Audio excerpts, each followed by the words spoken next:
After several bad stumbles, it appears Republicans may finally have the votes they need to repeal and replace Obamacare, and they've scheduled a vote on it for tomorrow in the U.S. House. No one tonight is predicting how that vote will go down, and it appears a few key Republican representatives from California could play a major role in one of Donald Trump's signature promises. KCAL 9 political reporter Dave Bryan is tracking this story minute by minute tonight, and he's got the latest for us now, Dave. You betcha. And you know, no matter which way it goes tomorrow, I can say one thing for sure. The controversy is not over. The Democrats and healthcare activists made that clear tonight when in our interviews you'll see in our report.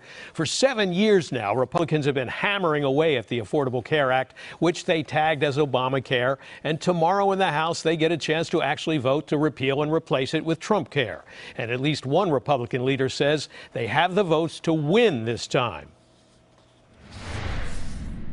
President Trump may be on the verge of his first major legislative victory, a potential breakthrough on health care after reaching a compromise with moderate Republicans. I support the bill with this amendment that's going to be included. We're both yeses. Two key Republicans who were solid no votes just 24 hours ago announcing their full support, yes votes now, to a revised version of the bill to repeal and replace Obamacare after negotiating changes with the White House on coverage for patients with pre-existing conditions, and then meeting with President Trump. The president said, "Billy, really need you. We need you, man." I said, "You don't have me." And I said, "Fred Upton and I have been working on some language that if we could get in there, it would get us both in the position where we need to be on pre-existing conditions to make sure those people are covered, because they need to be covered.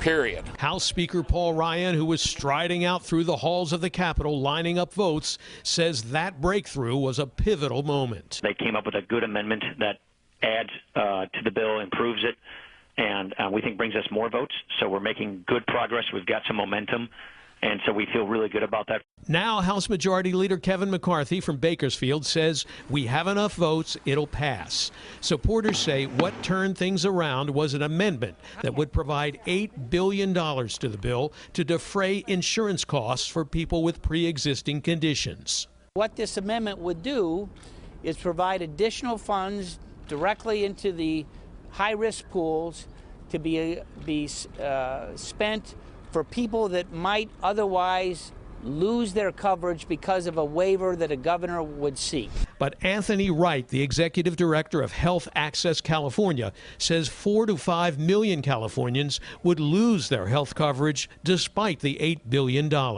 It would cut subsidies for people to be able to afford coverage that people now get through Covered California. It would cut those subsidies in half. So, you know, we're very troubled by this, and we're troubled that there are California Congress members who are potentially voting against their district's interests. Riverside Congressman Mark Takano, a Democrat, tweeted this about the bill scheduled for a vote on Thursday. No protections for sick seniors, no insurance for 24 million people, no tax credits for up to 7 million vets, a total moral failure. Congressman Takano told me on Skype from Washington the Republicans are making a big mistake. The Republicans are rushing to a vote tomorrow without an independent analysis.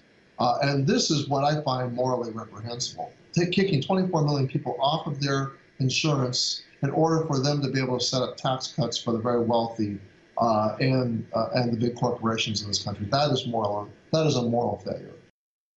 That figure which you heard about 24 million Americans losing their health coverage was an estimate contained in a report a few months ago by the nonpartisan Congressional Budget Office.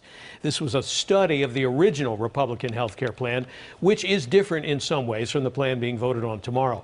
And that 24 million figure was over a 10-year period, according to the congressional report. So lots of things to talk about here. Huh? Yeah, and let's go down the road just a little bit. If this does pass tomorrow, what is then next? Well, there's still a long way to go. Sure. First of all, based on what we're hearing tonight, the margin of victory on the vote could be razor thin tomorrow. Even some Republican supporters acknowledge that right now. It's going to be very, very close.